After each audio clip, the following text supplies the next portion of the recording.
마태복음 1장 17절 말씀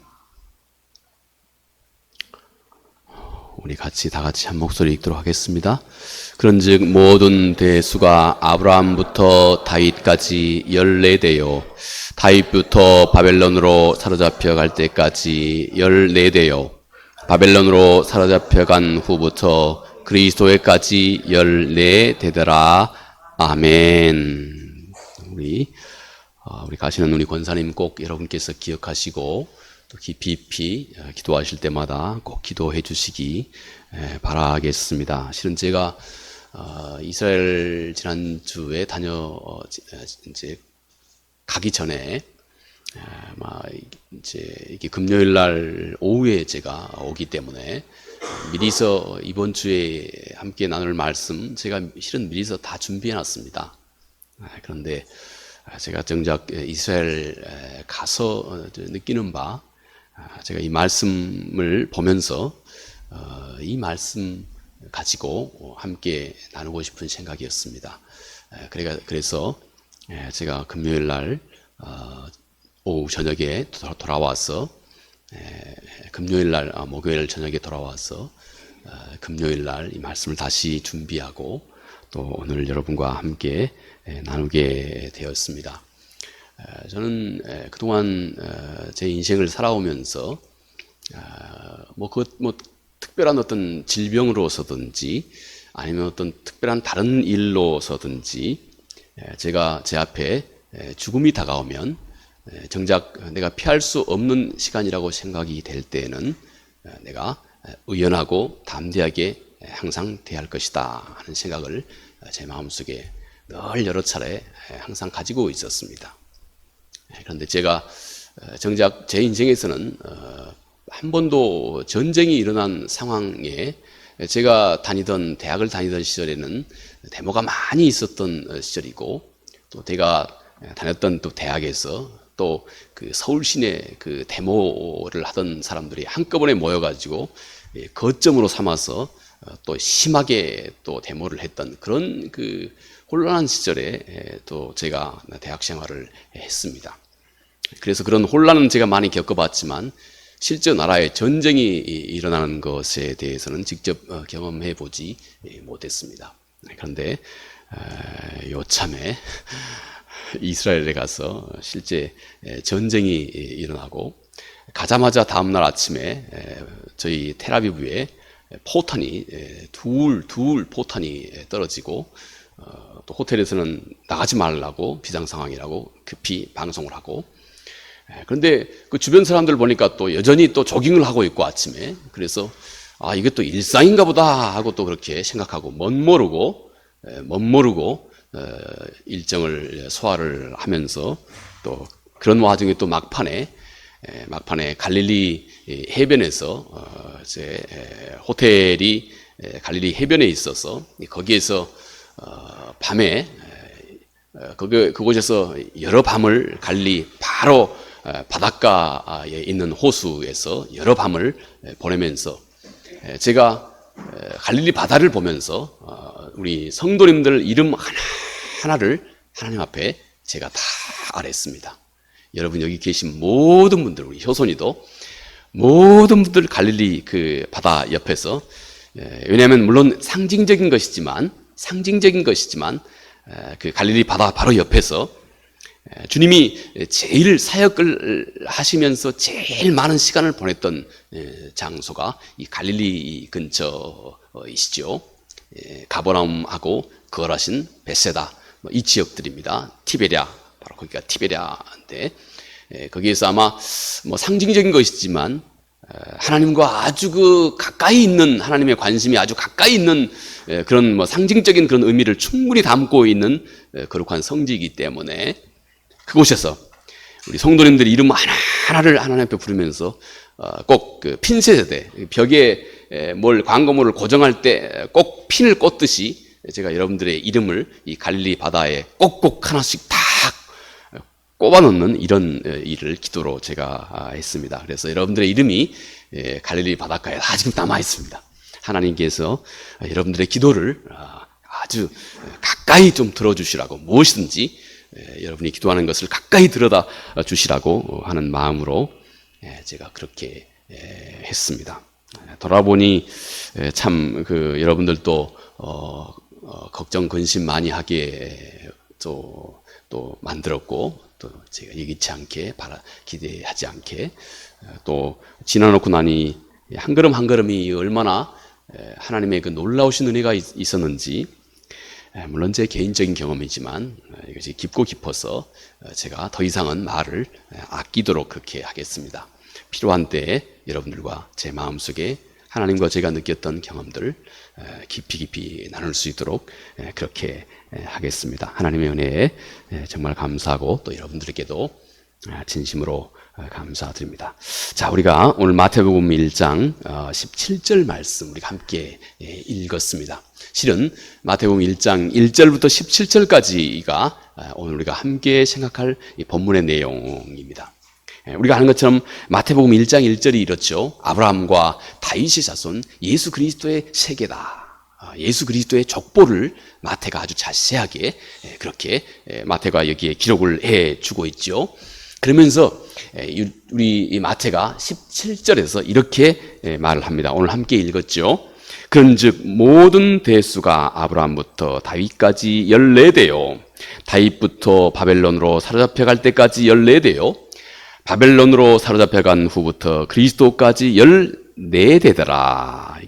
마태가 우리 주님의 족보를 이렇게 아주 일목요연하게 잘 소개해 주고 있습니다. 아브라함부터 다윗까지 14대, 또 다윗부터 바벨론의 이스라엘이 사로잡혀갈 때까지 14대, 또 바벨론에서부터 이제 우리 주 예수 그리스도까지 또 14대, 이렇게 마태가 아주 자세하게 설명을 해주고 있습니다.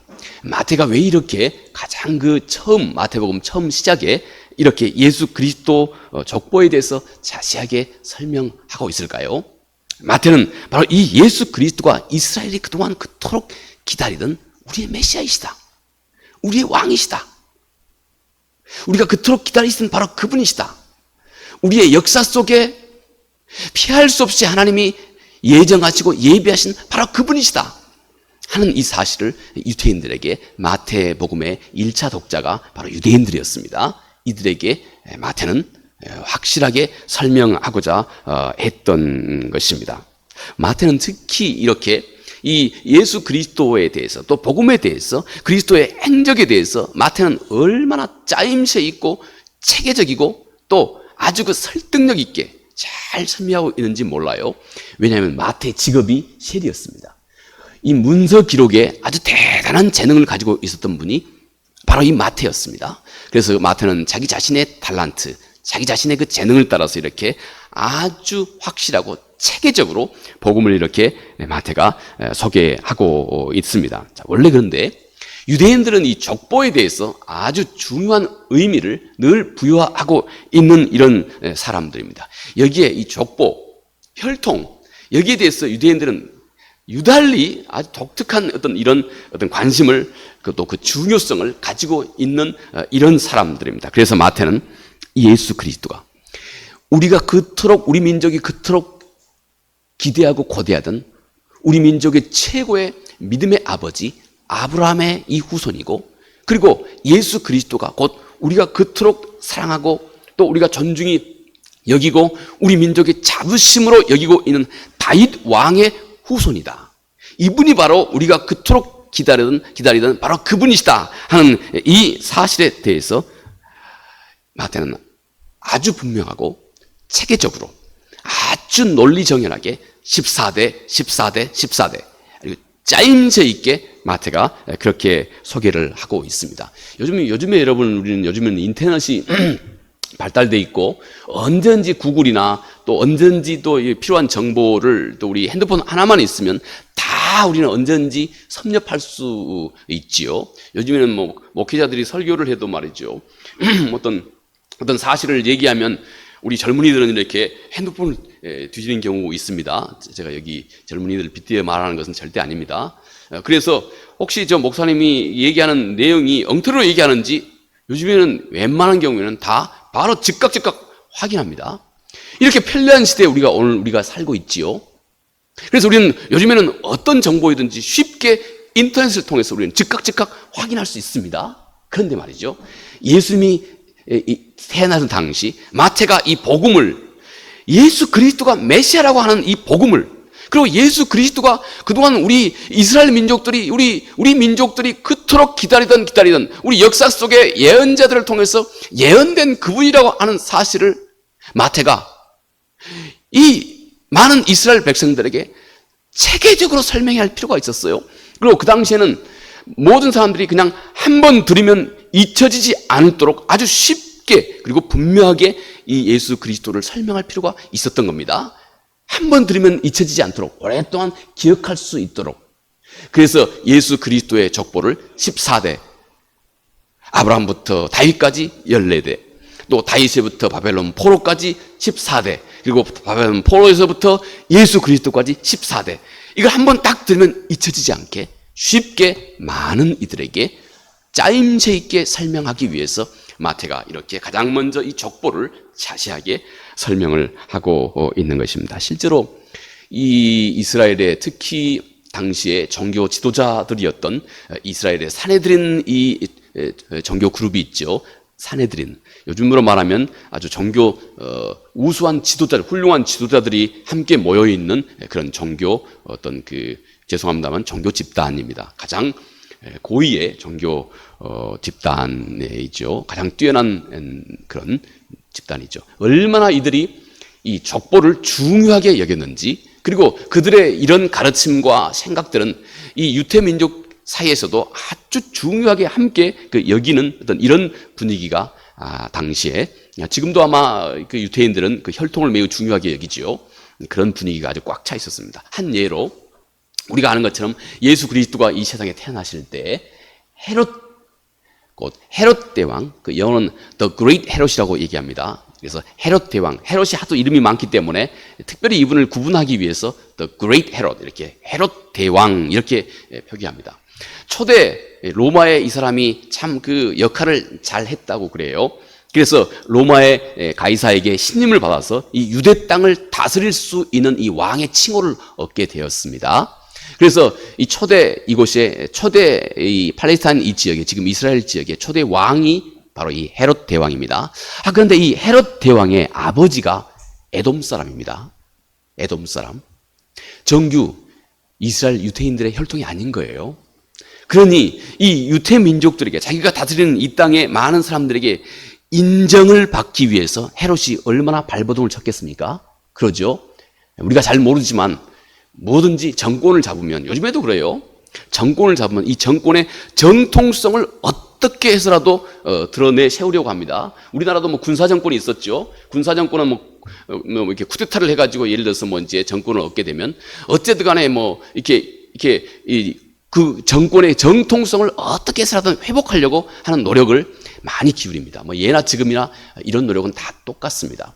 특히 이 유대민족을 다스리고 있는 헤롯 대왕, 자기의 혈액이 반쪽은 이방인인 겁니다. 에돔 사람입니다. 그러니 그 사람이 유대 사람들, 혈통을 그렇게 중요하게 여기고 있는 유대 사람들 다스리는데 얼마나 많은 어려움이 있었겠습니까? 그래서 이 헤롯 대왕이 했던 일이 아주 독특합니다. 제일 처음에 헤롯 대왕이 이 유대 땅의 왕이 되자마자 사내들인에서 유태인들이 그렇게 중요하게 여기고 있던 족보를 다 파괴해버렸습니다. 이해 가시죠? 충분히 이해가 가실 겁니다. 족보를 다 그냥 거둬들어서 파괴해 불살라버렸습니다. 이게 첫 번째 일입니다. 또 그렇게 하고 보니 이분이 생각하기에 이거 너무한 것 같아요. 어쨌든 간에 이 유대인들에게 자기가 인정을 받아야 되는데, 일단 그 근거를 그냥 족보를 다 없애버리고 그 다음 자기가 이제 아주 그 유화 정책을 펴기 시작합니다. 그가 이스라엘 백성들을 위해서 세금을 아주 싸게 공제해 주기 시작합니다. 세금. 예나 지금이나 우리 인간의 사회가 시작된 이후부터는 항상 세금 제도가 함께 있었습니다. 예나 지금이나. 그래서 이 세금 제도에 많은 우리 일반 민초들은 울고 웃습니다. 이 세금을 아주 싸게 해줬습니다. 그리고 그렇게 유대인들에게 어쨌든 간에 그 인정을 받으려 했던 거예요. 그 다음, 유대인들이 그토록 오매불망했던 솔로몬 성전 이후에 이 솔로몬이 이스라엘 땅에 처음 세웠던 예루살렘에 처음 세웠던 성전이 제1성전이라고 부릅니다. 솔로몬 시대에 처음 세웠던 성전을. 근데 그게 다 망가졌습니다. 그래서 이 헤롯 대왕이 유대인들에게 헤롯 성전, 제2성전을 아주 빛가번쩍하게 세워준 겁니다.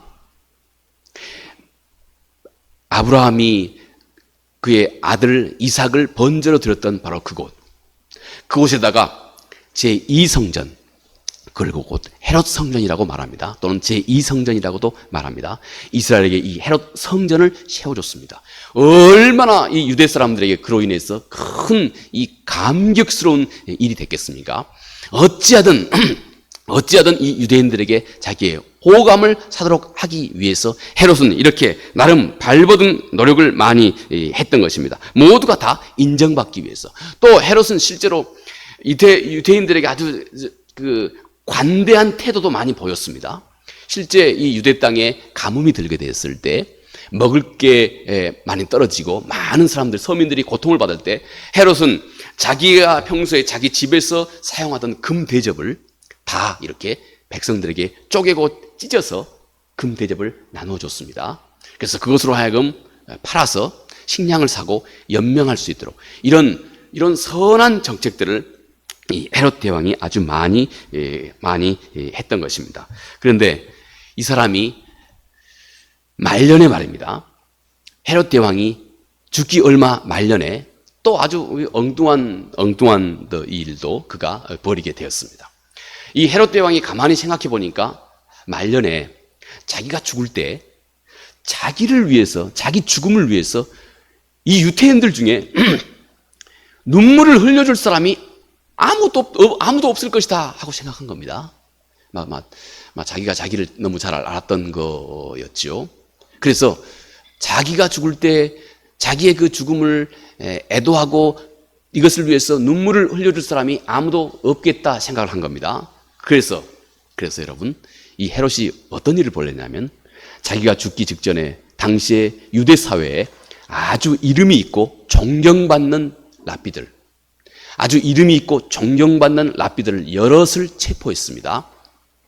그리고는 어떻게 명령했냐면 내가 죽는 바로 그 순간에 이 헤롯 그 병사에게 명령하기를 내가 죽는 순간에 저들도 똑같이 죽이라, 이렇게 명령한 겁니다.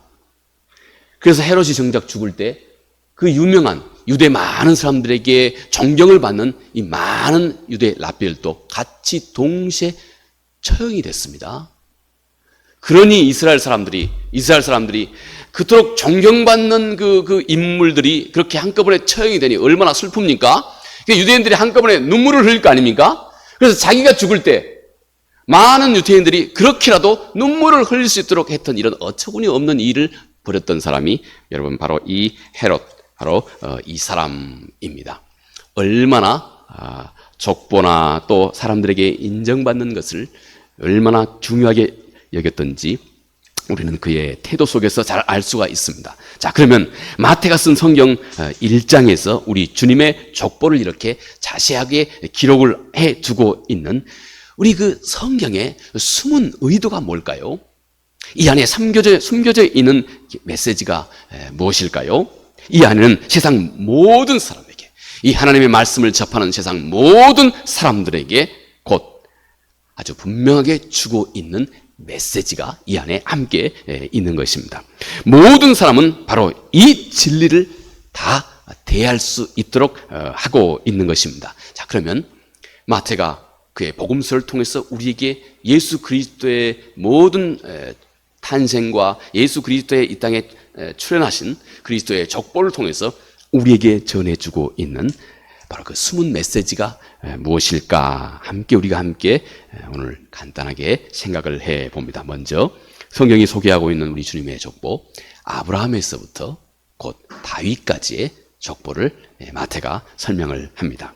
여러분, 우리가 아는 것처럼 아브라함은 모든 이스라엘 민족들에게 가장 존경받는 믿음의 아버지라고 일컬어지는 분, 그래서 아브라함의 후손을 아주 자랑스럽게 여기고 있는 바로 그분, 이분이 바로 이 아브라함, 믿음의 조상입니다.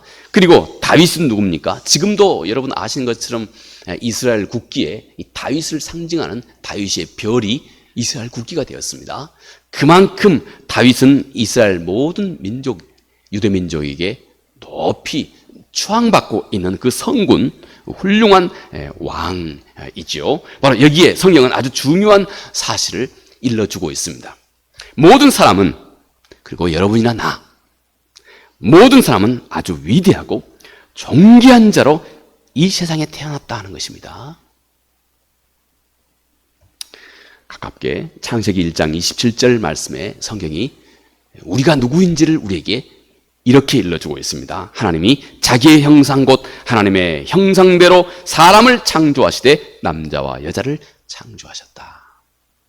하나님이 자기의 형상으로 나를 지으셨다. 또 여기에 이렇게 또 더하고 있습니다. 26절 뒤로 돌아가 창세기 1장 26절에 하나님이 이르시되 우리의 형상을 따라 우리의 모양대로 우리가 사람을 만들고 그들로 바다의 물고기와 하늘의 새와 가축과 온 땅과 땅에 기는 모든 것을 다스리게 하자. 여러분, 이 말씀 절대 추상적인 말씀이 아닙니다.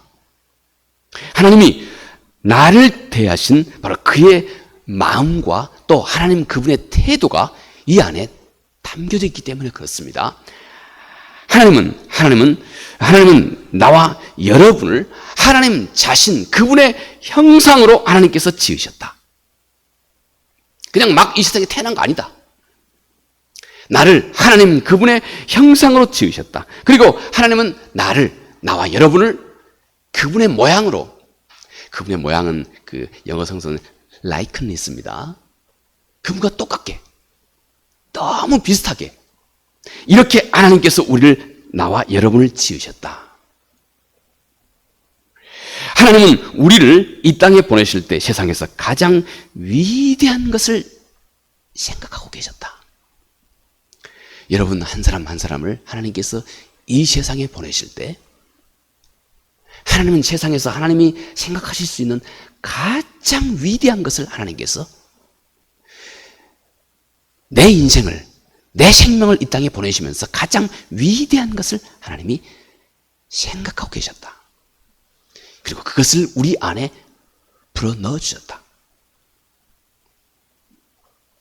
하나님은 우리의 성품도 극상이 되게 하셨고, 하나님은 언젠가 이 땅에 살아가고 있는 우리의 마음도 하나님께서는 극상이 되게 하나님께서 계획하셨고, 이 땅을 살아가면서 우리가 하나님을 섬기는 우리들의 신앙도 하나님은 극상의 신앙으로 하나님께서 계획하셨고, 또 우리가 하나님을 믿고 신뢰하는 우리의 믿음도 흔들림 없는, 이 세상 속에서 많은 사람들에게 빛이 될 수 있는, 그리고 분명한 맛을 낼 수 있고 이 세상의 부패를 금지할 수 있는 소금처럼 하나님께서 극상의 믿음을 하나님께서 생각하고 계셨다. 하나님은 나를 이 세상에 보내실 때 나로 하여금 극상의 능력을 하나님께서 생각하고 계셨고, 그리고 온 삶도 이 모든 것이 다 하나님께서 극상으로 나를 지으실 때, 나를 보내실 때 하나님이 생각할 수 있는 최고의 것을 하나님께서 생각하고 계셨고, 그것을 내 안에 다 불어넣으셨다.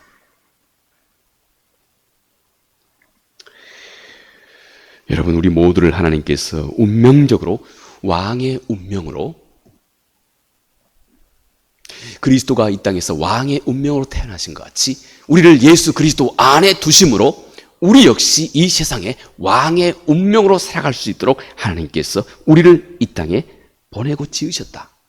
그리고 이 한 영혼을 또 천하보다 귀하게 하나님은 여기셨고, 우리 역시 또 우리의 이웃 한 영혼을 천하보다 귀히 여길 수 있는 그 거룩한 하나님 자신의 눈과 안목을 또 하나님께서 우리에게 불러 일으켜 주셨다. 하나님은 내가 이 하나님의 마음을 알고, 그리고 이 안에서 그의 은혜와 능력을 이 땅에서 생생하게 누릴 수 있도록 해 주신 것입니다. 하나님은 나를 이 세상에 지으시면서 하나님이 생각하실 수 있는 최고의 최선의 것을 하나님께서 그의 마음속에 생각하고 계셨고, 그리고 그것을 내 삶 속에 불어넣어 주셨다. 다음 우리 주님의 탄생을 통해서 온 인류에게 드러내주고 계시는 다음 메시지는 이것입니다. 곧 바벨론 포로의 운명입니다. 이 일로 인해서 바벨론의 포로로 이스라엘이 잡혀감을 통해서 이스라엘 여러분 얼마나 국가적인 큰 수치를 경험하게 됐는지, 아마 이스라엘이 저렇게 마치 그 작은 이웃의 공격에서도 마치 그렇게 그냥 불같이 일어난 것은, 이스라엘은 수치를 아는 민족입니다. 수치를 안다고 하는 말 여러분 이해하십니까? 부끄러운 것이 무엇인지를 알고 있는 사람이에요. 부끄러운 것이 무엇인지를 알고 있는 이 민족입니다. 그런데 이들은 바벨론 포로로 잡혀가면서 치욕적인 수치를 이들이 경험하게 된 것입니다. 그들이 섬기는 전능하신 하나님, 야훼 하나님, 바벨론에 마치 발 아래, 바벨론의 신 마르둑에게 마치 야훼 신이 종처럼 여겨지고 무시되는 이 경험, 극도의 수치를 이들은 알고 있었습니다. 이들에게 비극이었습니다. 정말로 이들은 생각해도 싫은 이런 재난의 경험을 그들은 경험하고 있었던 겁니다. 하나님과 막힘이 없는 이 왕의 운명으로 태어난 바로 그들, 또 오늘 우리. 여러분, 그런데 이 왕의 운명을 단순간에 짓밟아 버리는 원수가 있다는 것입니다. 왕의 후손이 종이 되게 만들어버리는 이 무서운 적, 이게 바로 죄라고 하는 사실을 또 성경은 우리에게 일러주고 있는 것입니다. 여러분, 왕의 운명을 가지고 태어난 사람이 그토록 그 놀랍고 위대한 바로 그 복과 특권이 여러분 한순간에 다 잃어버리게 된다는 것입니다. 슬픈 소식입니다. 왜 이토록 기가 막힌 운명을 이스라엘이 경험하게 되었습니까? 정말 슬픈 일 아니겠습니까? 여러분, 그런데 그들은 하나님의 말씀을 따르던 삶을 벗어나서 하나님이 주신 그 놀라운 기회, 하나님이 주신 놀라우신 그 자유, 이것을 오히려 육신의 욕망을 쫓아가고 세상을 쫓아가는 기회로 삼게 된 것입니다. 하나님의 말씀의 종이 되는 것이 아니라 그 후로 그들은 죄의 종이 되게 되었다는 것입니다. 바벨론의 종이 되게 되었다 하는 것입니다. 그것이 하나님 그분의 말씀을 떠난 결과였다. 하나님의 말씀을 순종하기 위해서 준 그 자유로 오히려 자신의 욕망을 쫓아가는 기회로 삼았다. 그 결과 그들은 바벨론의 종으로, 곧 죄의 종으로 사로잡혀 가게 되었다 하는 것입니다. 이 놀라운 특권을 이들은 다 잃어버렸고 스스로 버렸다 하는 것입니다. 여러분, 하나님이 준 그 자유함으로 오히려 하나님의 뜻을 어기는 이런 결과, 이 죄의 노예가 된 이 결과가 얼마나 심각한 것인지에 대해서 또 성경은, 마태는 가장 먼저 예수 그리스도의 이 족보를 통해서 우리에게 일러주고 있다 하는 것입니다. 마지막, 바벨론 포로에서 예수 그리스도 그분께 이르는 계보입니다. 14대까지 이르는 계보입니다. 예수 그리스도 그분이 어떤 분이셨는지 마태복음 1장 21절에 이렇게 소개합니다. 아들을 낳으리니 이름을 예수라 하라. 이는 그가 자기 백성을 그들의 죄에서 구원할 자이심이니라 하니라. 예수 그리스도입니다. 예수 그리스도가 이스라엘의 죄의 노예에서, 이스라엘 물리적인 역사에서는 바벨론의 그 종에서, 곧 오늘 우리에게는 죄의 노예에서 우리를 해방하신 분이시다 하는 것입니다. 인류를 가장 위험한 파괴와 재난과 불행에서 건져내시는 분이 바로 이 예수 그리스도이시다 하는 것입니다. 놀랍게도 그분, 그의 자녀가 겪는 모든 재난을 바꾸어서 결국 그분만이 우리 인간이 겪는 모든 재난을 바꾸어서 그 안에서 승리를 만들어내신 유일한 분이시다. 예수 그리스도 그분만이 유일한 분이시다. 내가 잃어버렸고 상실했던 모든 것을 다시 회복할 뿐만 아니라 내 안에서 왕의 권능과 능력을 다시 온전하게 회복하실 분이 오직 이 예수 그리스도이시다 하는 이 사실을 이 말씀 속에서 드러내주고 있습니다. 모든 사람은 오직 이 예수 그리스도 그분으로 인하여서 그의 잃어버린 위대함을 다시 회복할 수 있다고 하는 이 사실을 가장 먼저 마태가 설명을 해주고 있습니다. 왕 같은 하나님의 형상과 이미지를 예수 그리스도를 통해서 하나하나 우리가 온전하게 더욱더 완전하게 회복하고 이루어 가실 수 있다 하는 것입니다. 그래서 이제는 오고 오는 모든 세대가 예수 그리스도 이분께 모든 관심을 집중해야 한다 하는 것입니다. 우리가 눈을 감든지 또 우리가 눈을 뜨든지 오직 예수 그리스도 그분만이 종의 노예 운명에서 우리의 삶을 다시 회복할 수 있는 유일한 구원자라고 하는 이 사실, 이 진리를 우리에게 다시 온 인류에게 다시 열어주고 계신다 하는 것입니다. 하나님은 내 인생이 바로 이런 나의 놀라운 운명을 알아볼 수 있는 영적인 그런 눈을 하나님께서 열어가고 계십니다.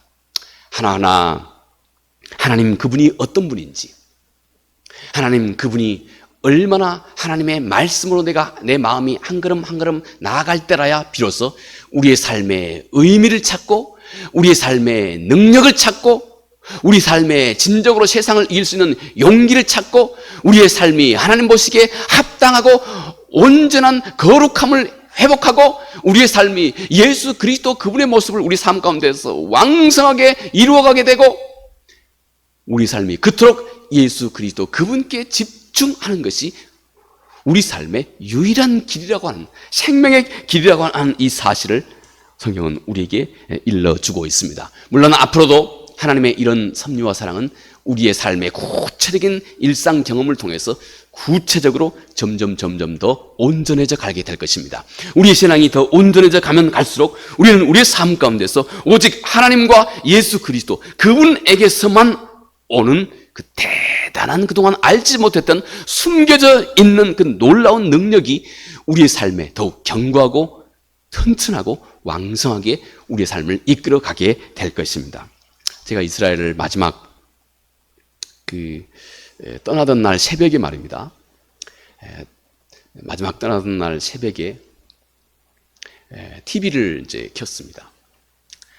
새벽에 이스라엘 TV에서 미국의 폭스 방송을 거기서 방영을 해 주고 있었습니다. 미국의 폭스 방영에 지금 현직 미국의 대통령인 바이든 대통령이 거기서 많은 분들 앞에서 이제 연설을 하고 있었습니다. 근데 바이든 대통령께서 연설을 한 중에 이런 말씀을 하시대요. 그분이 아주 젊었을 때였답니다. 그분이 상원으로 미국의 의회에 상원으로 그분이 이제 의회에 있을 때였습니다. 그러니까 아주 바이든 대통령이 젊었을 때였죠. 상원에 있을 때. 그때 이스라엘이 요즘하고 비슷한 어려움을 이스라엘이 겪고 있던 시기였답니다. 그래서 그 당시에 젊은 이 바이든이 상원 의원의 신분으로 이 이스라엘을 이제 방문을 하게 된 거였어요. 하도 사태가 심각하고 그래서 바이든 대통령이 그 당시 이스라엘 총리에게 걱정과 염려가 되어서 그런 걱정과 염려를 이 총리에게 얘기를 했습니다. 그러자 당시 이스라엘 총리가 그때 방송으로는 구체 이름은 이제 얘기하지 않대요. 근데 그때 이분이 바이든 대통령에게 이런 얘기를 했다고 바이든 대통령이 그때 폭스 방송에서 그렇게 말씀을 했습니다. 총리가 이스라엘을 염려해서 걱정하고 있는 이 바이든 이 상원 의원에게 총리가 그렇게 얘기를 한 겁니다. 우리한테는 비밀 무기가 있다. 바이든 대통령이 직접 이렇게 얘기하대요. 그 총리가 이렇게 얘기했다고 그럽니다. We have a secret weapon. We have a secret weapon. 우리는 비밀 무기를 우리가 가지고 있습니다. 그래서 바이든 대통령이 깜짝 놀란 겁니다. 얘들이 그 당시는 아마 분명히 이스라엘에 원자탄이 이게 핵무기가 없었던 시대였어요. 이들이 우리 몰래, 미국 몰래 이들이 무슨 핵무기를 개발해가지고 숨겨놓고 있나 하고 생각했던 거예요. 깜짝 놀라서 바이든 대통령이 다시 물었습니다. 그게 뭐냐? 그랬더니 이 이스라엘 총리가 하는 말이 바로 이것입니다. 그들이 숨겨두고 있는 비밀 무기가 바로 이겁니다. 그냥 그대로 제가 인용하겠습니다. We have no choice. 우리는 아무 선택의 여지가 없습니다. 우리는 제2의 길이 없습니다. 우리는 우리 앞에 있는 적을 맞서 싸우는 것 외에는 다른 길이 없습니다. 이게 우리들의 비밀 무기입니다. 제가 그 바이든 대통령의 그 새벽에 이스라엘을 떠나는 그 자리에서 새벽에 바이든 대통령이 하신 그 말씀을 제가 듣고 하나님이 제가 여러 가지 그동안 많이 하나님 앞에 기도하고 있었던 많은 것들에 대한 한순간에 하나님의 응답이라고 하는 사실을 저는 즉각 알아들었습니다. 여러분, 여러분의 신앙이 만약 나는 하나님 외에, 나는 예수 그리스도 그분 외에 다른 아무 선택의 여지가 없습니다 하는 이 신앙을 당신이 진짜로 가지고 있다면 당신을 이길 사람은 세상에 아무도 없습니다. 아무도 없습니다. 그런데 여러분이 이 신앙을 알아보아야 됩니다. 이 신앙을 알아보고 있어야 됩니다. 정말로 우리가 예수 그리스도 그분 외에 하나님 내 인생엔 아무것도 없습니다. 하나님, 내가 하나님 외에는 내 인생에 내 인생을 지키고 보호하고 유지할 수 있는, 그리고 내 소망과 꿈을 이룰 수 있는 다른 그 어떤 것도 세상에 없습니다. 하나님, 나에게는 오직 하나님 당신밖에 없습니다. 이 믿음에 여러분이 이르렀습니까? 이 말씀을 알아듣고 있습니까? 그러면 이 믿음으로 진짜로 무장한 사람은 여러분 아무도 그를 막지 못합니다. 그런데 그 다음 제가 CNN 뉴스를 제가 많이 훑어봤습니다. 그게 아마 가장 그 현장의 뉴스라는 생각이 들어서 CNN 뉴스를 제가 많이 듣기도 하고 또 CNN 보도에 글로 써져 있는 것도 제가 많이 봤습니다. 그런데 그 다음 보니까 이스라엘 병사들이 미국에서 그리고 세계 각지에서 전쟁이 일어났다고 그러니까 이 유대 이스라엘은 30만 명만 이 예비군을 소집했답니다. 그런데 30만 명이 훌쩍 넘게 미국에서도 수없이 많은 각지에서 젊은이들이 다 들어온 거예요. 하도 이상해서 외국 그 레포터들이 보기에는 너무 이상해서 우리가 아는 것처럼 러시아는 전쟁이 일어나니까 수도 없이 많이 밖으로 나갔지 않습니까? 제가 편견을 가지고 하는 것은 아닙니다만은 그 사실만. 그래서 외국 기자들이 인터뷰를 했습니다. 당신 왜 이렇게 들어오냐? 당신 같은 경우에는 지금 나이가 어려서 징집 대상도 아닌데 왜 들어오냐?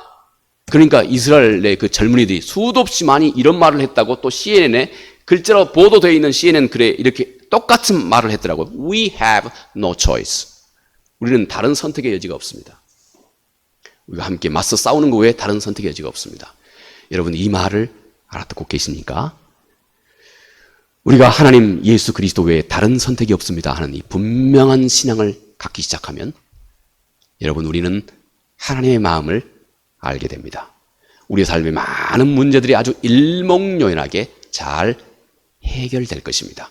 우리 삶이 아주 능력 있는 삶이 될 것이고 하나님은 그런 우리와 함께 놀라운 역사를 한 걸음 한 걸음 여러분 개인의 삶을 통해서도 뿐만 아니고 우리가 함께 이렇게 어렵게 시작하고 있는 우리 교회를 통해서도 하나님께서 아주 소중한 일들을 하나님께서 감당해 내실 겁니다. 마지막 제가 이 이스라엘 성지에 제가 간 날부터 전쟁이 시작됐는데 지난주 이번 주까지 그때는 아무것도 모르고 이스라엘 성지에 가면서 제가 딱 3가지 하나님 앞에 기도했습니다. 하나님, 제가 이 성지에 가면서 그냥 피곤하고 그러지 않고 기쁘고 즐겁고 행복하게 해주십시오. 이게 첫 번째 제 기도였습니다. 기쁘고 즐겁고 행복하게. 실은 제 마음에 정말 기대가 많았어요. 꼭 한번 가보고 싶었거든요. 우리가 그토록 제가 많이 말로 전하고 증거했던 우리 주님이 탄생한 그 땅, 내가 그냥 밟아보는 것만도 저는 제 감동이 있었거든요. 그래서 제가 하나님, 예기치 않는 어떤 일이 발생하지 않아서 시종일관 이 여행 중에 기쁘고 즐겁고 행복한 여행 되게 해주십시오. 두 번째는 우리 함께 가는 분들 중에서 또 몸도 약한 분들이 있어요. 하나님, 건강 꼭 지켜주십시오. 건강 꼭 지켜주십시오. 이게 제 두 번째 기도였습니다. 세 번째 하나 더 있었습니다. 하나님, 제가 거기에 있을 동안에 정말 가깝게 하나님이 살아 역사하고 있는 것을 내가 생동감 있게 느낄 수 있도록 해주십시오. 이건 제 자신을 위한 기도이기도 했어요. 생동감 있게 뭔가 내가 그분을 느끼고 싶었어요. 그래서 하나님, 내가 여기 있는 동안에 생동감 있게 하나님을 내가 느낄 수 있도록, 경험할 수 있도록 도와주십시오. 저는 그 하나님의 응답이 현지 그 예수님의 행적 속에서 그런 역사를 하나님께서 이루어줄지라고 생각했습니다. 그런데 전혀 엉뚱한 곳에서 하나님이 제가 하나님 앞에 기도했던 이 세 가지 기도를 얼마나 분명하게 응답하시는지 저는 깜짝 놀랐습니다. 물론 내가 기대한 방향으로 말고 그분의 방향으로 한 걸음 한 걸음이 너무 생동감이 있었거든요. 이스라엘 사람들이 성경에 말하고 있는 샬롬의 의미를 제가 알았습니다. 성경에서 말하는 샬롬이라고 하는 것은 아무 문제가 없어서 평안한 거 아닙니다. 수없이 많은 문제가 우리 앞에 우리 삶 가운데 있어. 그럼에도 불구하고 오직 하나님 한 분 때문에 내 안에서 평화를 잃어버리지 않는 그 평화, 이게 샬롬입니다. 샬롬. 얼마나 생동감 있게 제가 이 샬롬을 그 안에서 하나님의 그 살아 역사심을 느꼈는지, 나는 그 기도를 이렇게 생동감 있게 하나님께서 응답해 주실 정도로 구하지 않았어요. 나는 좀 그렇게, 그래도 늘 제가 기도할 때마다 이 세 가지를 기도했지만 그렇게 이렇게 생동감 있는 그런 응답을 제가 그런 기대는 안 했어요. 근데 너무나 하나님께서 제 기도를, 물론 하나님이 제 기도를 위해서 이 모든 상황을 만들고 했던 건 절대 아니죠. 네, 하나님이 섭리하고 있는 그 상황 속에서 제가 기도했던 내용을 그대로 느낄 수 있도록 전 그 하나님의 응답에 상당히 무서워졌습니다. 무서울 정도였습니다. 그리고 깊이 하나님 앞에 감사드렸습니다.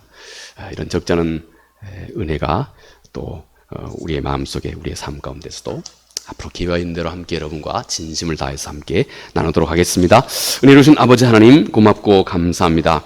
오늘 우리 주 예수 그리스도께서 이 땅에 오실 때 전쟁이 팽배하고 사람의 갈등이 팽배하고 정말로 깜깜한 암흑만 가득한 이 땅에 예수 그리스도께서 이 땅에 오심을 통해 주님이여, 우리 한 사람이 이 세상 가운데 하나님이 우리를 보내시고 이 어두움 가운데 하나님의 마음이 무엇인지, 그리고 우리가 그리스도 안에 있을 때 얼마나 위대한 자로 이 세상에 서게 되는지 하나님 아버지, 우리가 꼭 깊이 알 수 있게 도와주시옵소서.